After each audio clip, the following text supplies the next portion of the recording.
নিজের কাছ থেকে পালিয়ে যেতে চাওয়ার চেয়ে খারাপ আর কিছু নেই। যখন আপনি আপনার নিজের মন এবং শরীর থেকে পালাতে চান, তখন মনে হয় পালানোর কোনো জায়গা নেই। আমি জানি সেই অনুভূতি কেমন। আমি সেখানে ছিলাম। আমি এটাও জানি যে এই মুহূর্তে আপনার নিজেকে হয়তো উদ্বেগের ঝড়ের মুখে পড়া একটি ছোট নৌকার মতো মনে হচ্ছে, এবং শুধু এই বইটি পড়ার জন্য মনোযোগ দেওয়ার চেষ্টা করাও একটি বিশাল চ্যালেঞ্জ। আপনাকে প্রথম যে জিনিসটি জানতে হবে তা হলো, সব কিছু ঠিক হয়ে যাবে। আপনি এর থেকে বেরিয়ে আসবেন। শুধু তাই নয়, এই বইটির সাহায্যে আপনি সম্পূর্ণ পুনরুদ্ধারের পথে যাত্রা করতে পারেন এবং এর কারণে একজন শক্তিশালী মানুষ হয়ে উঠতে পারেন। উদ্বেগ কোনো যাবজ্জীবন কারাদণ্ড নয়, এটি একেবারে নিরাময়যোগ্য। যারা উদ্বেগে ভোগেন তাদের জন্য একটি নতুন যুগের সূচনা হচ্ছে, এবং এই বইটি সেই আন্দোলনেরই অংশ। আমি উদ্বেগ নিরাময়ের একটি সত্যিকারের পরিবর্তনমূলক উপায় আপনার সাথে শেয়ার করতে যাচ্ছি। এই পদ্ধতি, যার নাম দ্য ডেয়ার রেসপন্স, তা উদ্বেগ নিরাময়ের ক্ষেত্রে আমার ব্যক্তিগত অভিজ্ঞতার ফলস্বরূপ তৈরি হয়েছে। এর ভিত্তি হল ইতিবাচক মনোবিজ্ঞানের নতুন ধারা এবং মাইন্ডফুলনেস আন্দোলন, যা গত 5 থেকে 10 বছরে খুব জনপ্রিয় হয়েছে।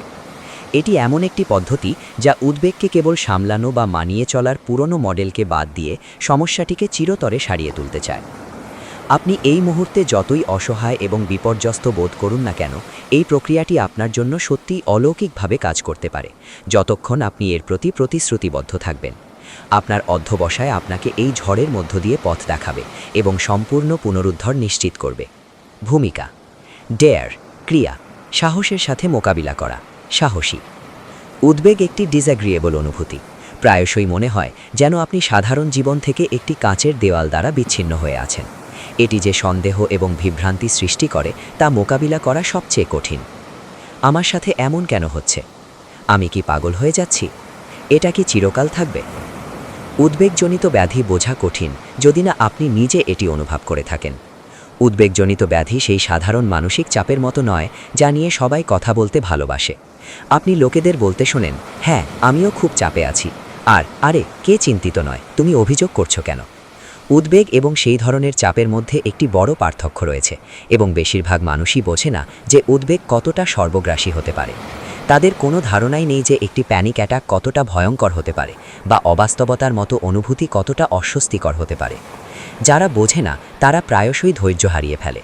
তারা হয়তো এমন কথা বলতে পারে, আরে নিজেকে সামলে নাও, বা এসব থেকে বেরিয়ে এসো। আপনি আপনার প্রিয় বন্ধুকে বোঝানোর চেষ্টা করেন যে আপনি তার বিয়েতে যেতে পারবেন না, আর সেভাবে আপনি স্বার্থপর বা তার বিশেষ দিনে তার কথা ভাবছেন না। আপনার বন্ধুরা হয়তো ছোট একটা হাইকিংয়ে যেতে চায়, কিন্তু আপনি জানেন যে তা আপনার নিরাপদ অঞ্চলের অনেক বাইরে। তারা বোঝে না যে আপনি উদ্বেগের কারণে এতটাই বিচলিত যে বাড়ি থেকে বেরোয়ার কথা ভাবাই কঠিন, আর হাসপাতাল থেকে মাইল মাইল দূরে জঙ্গলে হাঁটার কথা তো ভাবাই যায় না। এই পরিস্থিতিতে আপনি চান আপনার সঙ্গীরা যেন বোঝে যে আপনি তাদের এড়িয়ে চলছেন না, কিন্তু দুর্ভাগ্যবশত এটাই মনে হয়। আপনার এমন কাউকে প্রয়োজন যিনি বুঝবেন যে এই বাজে জিনিসটা কতটা ভীতকর, এমন কেউ যিনি আপনাকে আশ্বাস দিতে পারেন যে আপনি পাগল হয়ে যাচ্ছেন না। আপনার উদ্বেগ আছে তা স্বীকার করা খুব কঠিন হতে পারে। আপনি কারো সাথে কিভাবে শেয়ার করবেন যে কখনো কখনো আপনি নিজেকে এতটাই নিয়ন্ত্রণের বাইরে অনুভব করেন যে কখনো কখনো আপনার মন অদ্ভুত এবং চমৎপ্রদ চিন্তাভাবনায় ভরে যায়? আপনি উদ্বিগ্ন থাকেন যে যদি কেউ আপনার মনের ভেতরের কথা জানতে পারে তবে তারা আপনাকে আটকে রাখার জন্য ডাকবে এবং আপনার বাচ্চাদের ফস্টার হোমে পাঠিয়ে দেওয়া হবে। তাই আপনি কোনো সামাজিক অনুষ্ঠানে না যাওয়ার জন্য আরও একটি অজুহাত তৈরি করেন, এবং এই সময়ের মধ্যে আপনার আত্মমর্যাদাবোধ সত্যিই ক্ষতিগ্রস্ত হয়। আপনি ক্রমাগত নিজের ওপর রাগ করেন, আরে সত্যি আমার কি হয়েছে? আমি কেন সকালে ঘুম থেকে উঠে এই উদ্বেগ এবং সামনের দিনটি নিয়ে আচ্ছন্ন না হয়ে থাকতে পারি না? আমি আজে কতটা বেপরোয়া ছিলাম, আর এখন চুল কাটার সময় চুপ করে বসে থাকার জন্য আমি চিন্তিত হই। আমি এটা নিয়ে আর বেশি কথা বলবো না। আপনি ইতিমধ্যেই জানেন যে এটি কেমন অনুভব করে।